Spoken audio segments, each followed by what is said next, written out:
राज्यसभा में बीते मंगलवार को नेता प्रतिपक्ष की विदाई के अवसर पर न केवल प्रधानमंत्री नरेंद्र मोदी बल्कि खुद गुलाम नबी आजाद भी कुछ पलों के लिए भावुक हो गए तथा उन्होंने देश से आतंकवाद के खात्मे और कश्मीरी पंडितों के आशियानों को फिर से आबाद किए जाने की कामना की।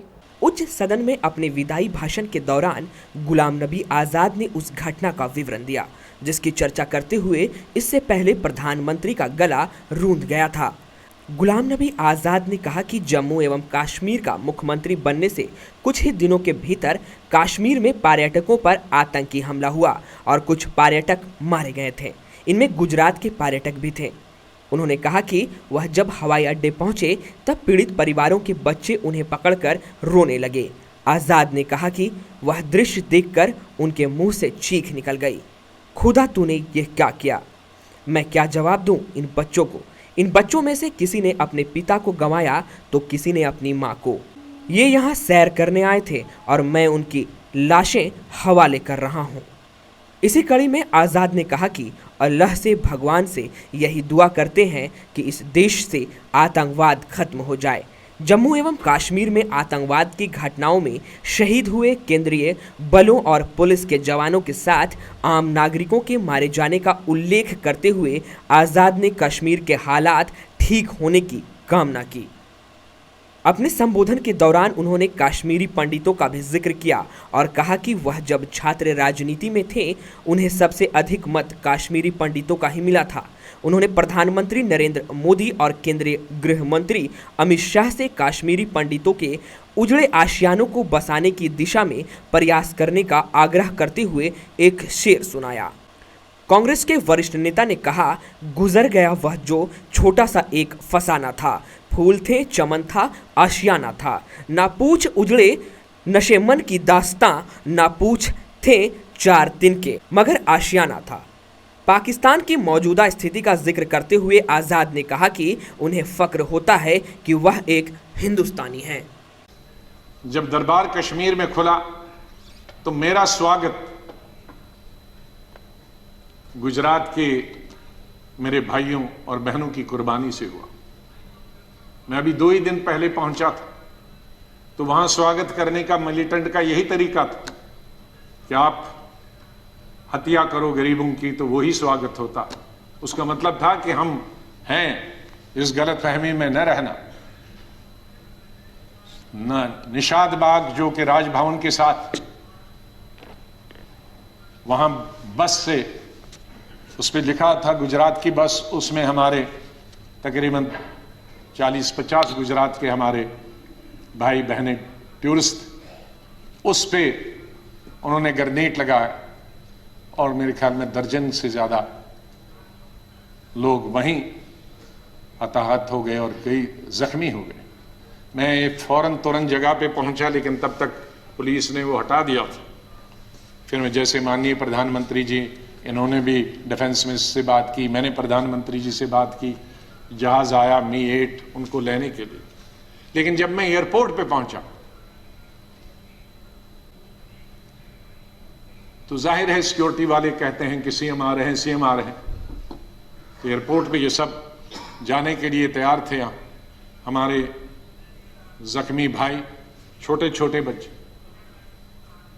तो जब मैं एयरपोर्ट पे पहुंचा तो इन बच्चों ने, जिसका किसी का पिता मर गया था, किसी की मां मर गई थी, वो रोते रोते मेरे टांगों से जब लिपट गए तो मैं जोर से मेरी आवाजें निकल गई, ए खुदा ये क्या तुमने किया? मैं कैसे जवाब दूं इन बच्चों को? मैं कैसे जवाब दूं उन बहनों को जो यहां तफरी के लिए आए थे, सैर के लिए आए थे, और आज मैं लाशें लेकर इनके हवाले कर रहा हूं उनके माता पिता की। तो ये भावुक होने की जरूरी बात। आज हम ये अल्लाह से, भगवान से यही दुआ करते हैं कि इस देश से मिलिटेंसी खत्म हो जाए, इस देश से आतंकवाद खत्म हो जाए।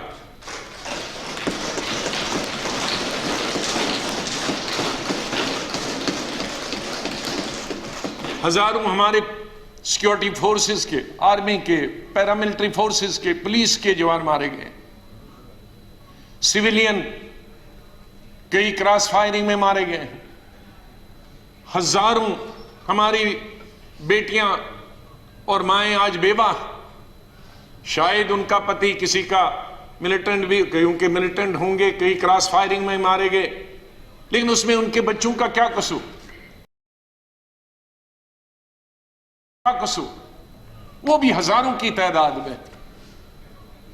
ये मिलिटेंसी जब खत्म हो जाएगी तो उनके बच्चे, उन बेवाओं, उनको भी रोजगार मिलेगा, वो भी इंसानों की जिंदगी बसर करेंगे। इसके लिए हमने सबने प्रयास करना, सरकार ने, विपक्ष में, और कोई हल निकालना है ऐसा कि हमारे कश्मीर के हालात ठीक हो जाएं। मैं इससे पहले कि कुछ अशार बोलूं, पहले मैंने अपनी फौजियों के नाम बताया था, लेकिन ये शेर मैं बोलना चाहता हूं मेरे कश्मीरी पंडित भाइयों और बहनों के लिए। जब मैं कश्मीर में पढ़ता था तो सबसे ज्यादा वोट में यूनिवर्सिटी में जब जीत के आता था तो कश्मीरी पंडित मेरे सबसे ज्यादा लड़कियां वोट देते थे। बहुत सारे लोगों को मालूम नहीं कि कश्मीर में लड़कियां हिंदुस्तान के मुकाबले में सबसे ज्यादा, जम्मू में नहीं, कश्मीर में, जिसको मैं एमएससी कर रहा था तो साइंस में तकरीबन 50% लड़कियां होती थी और आर्ट्स में 90%। तो ओवरऑल ज्यादा लड़कियां पोस्ट ग्रेजुएशन पढ़ती थी। तो मैं जब यूनिवर्सिटी का इलेक्शन लड़ता था तो हमारे कश्मीरी पंडित लड़के हों या लड़कियां, सबसे ज्यादा वोट मुझे 100% मिलते थे। मैं 99 भी नहीं कहूं। दोस्त हैं आज वो बिखरे हुए, मुझे बहुत अफसोस होता है जब मैं उनसे मिलता, अपने क्लासमेट्स। ये उन कश्मीरी मेरे भाई पंडितों के नाम जिनके जो घर से बेघर हो गए, उन कश्मीरी बेवाओं के जो बेवाएं हुई हैं और बच्चे हुए और जो वहां से बिछड़ गए, उनके लिए शेर अर्ज करता हूं। गुजर गया, और ये हमारा जो आज मुद्दत खत्म हुई इसके लिए भी कह सकता हूं, गुजर गया वो जो छोटा सा एक फसाना था, गुजर गया वो जो छोटा सा एक फसाना था, फूल थे, चमन था, आशियाना था। गुजर गया वो जो छोटा सा एक फसाना था, फूल थे, चमन थे, था, आशियाना था। न पूछ उजड़े नशेमन की दास्ता, घोंसला उजड़ गया। न पूछ उजड़े नशेमन की दास्ता, न पूछ, थे 4 तिनके मगर नाम आशियाना तो था। तो हम उस आशियाने को, आप दोनों यहां बैठे हैं, उसको फिर आशियाना बनाए जो इस वक्त उजड़ा हुआ है, उसके लिए हम सबको प्रयास करना। वहीं इससे पूर्व प्रधानमंत्री नरेंद्र मोदी आतंकवाद से जुड़ी एक घटना के बाद आज़ाद द्वारा पीड़ितों की मदद के लिए किए गए कार्यों को याद करते हुए भावुक हो गए थे। उस समय मोदी गुजरात के तथा आज़ाद जम्मू कश्मीर के मुख्यमंत्री थे। मोदी ने आज़ाद से उस आतंकी घटना से प्रभावित लोगों की मदद करने के लिए कहा था। जब आप मुख्यमंत्री थे, मैं भी एक राज्य का मुख्यमंत्री के नाते काम करता था, हमारी बहुत गहरी निकटता रही उस कालखंड में। शायद ही कोई ऐसी घटना मिल सकती है कि जबकि हम दोनों के बीच में कोई संपर्क सेतु ना रहा। एक बार गुजरात के यात्री, क्योंकि जम्मू कश्मीर में जाने वाले टूरिस्ट में गुजरात बहुत बड़ा नंबर रहता है, और टेररिस्टों ने पर हमला कर दिया। करीब 8 लोग शायद मारे गए। सबसे पहले गुलाम नबी जी का मुझे फोन आया।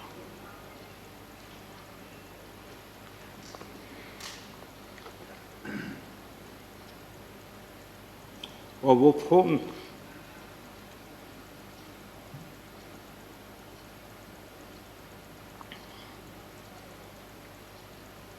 सिर्फ सूचना देने का नहीं था,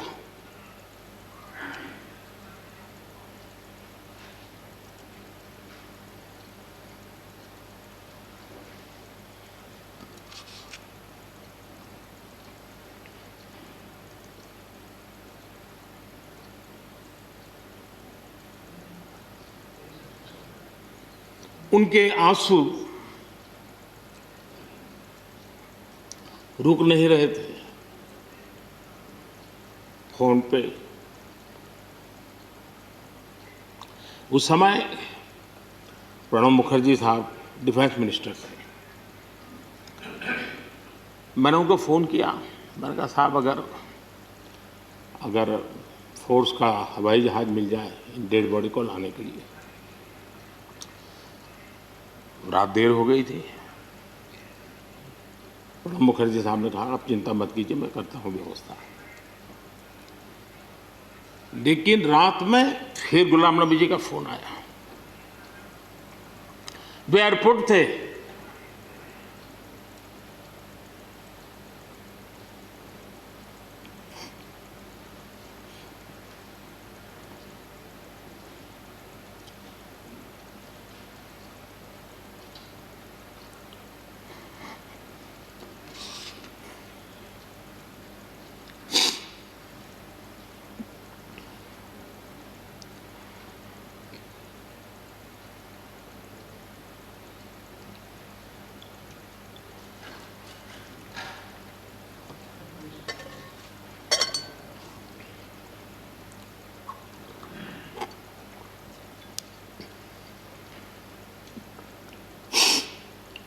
सॉरी,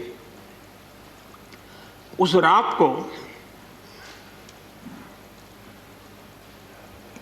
एयरपोर्ट से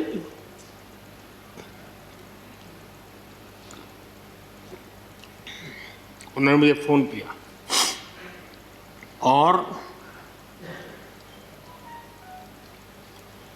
जैसे अपने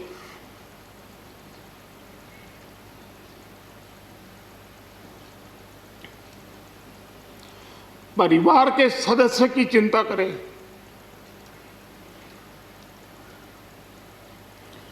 वैसी चिंता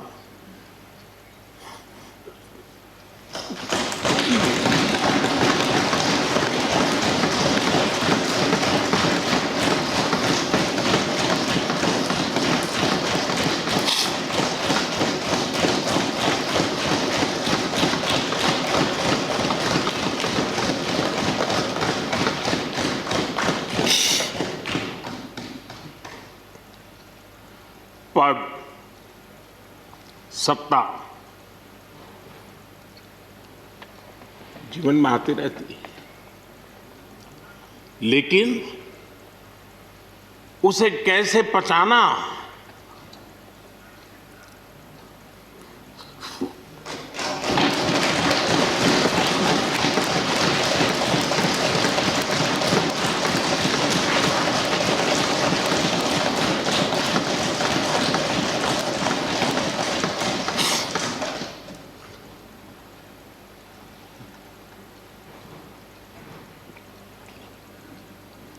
मेरे लिए बड़ा भावुक पल था।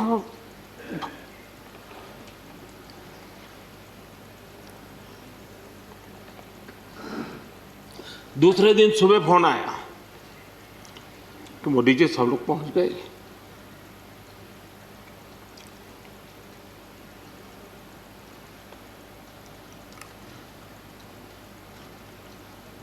इसलिए एक मित्र के रूप में